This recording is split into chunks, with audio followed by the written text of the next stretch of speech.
Europe సమాజం అయితే అమెరికాకి వ్యతిరేకత క్రమక్రమంగా పెడుతుంది. అట్లాగే యూరోపియన్ యూనియన్ల వ్యవహారంలో కూడా విడిపోవాలన్నటువంటి ఫీలింగ్స్ క్రమంగా పెరిగిపోతున్నాయి.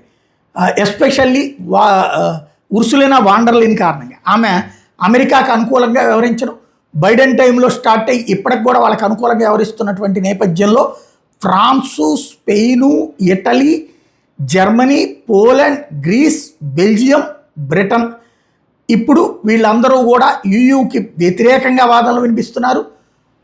యూరోపియన్ యూనియన్ అనేటటువంటిది యూరప్ ప్రయోజనాలకు విరుద్ధంగా పనిచేస్తుందన్నటువంటిది.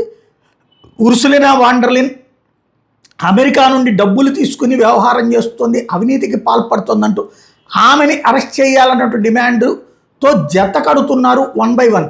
క్రమంగా రాబోయేటటువంటి రోజుల్లో ఉర్సులినా వాండర్లిన్ అమెరికాకి పారిపోయి అక్కడేమన్నా తలదాచుకుంటుందేమో తెలియదు.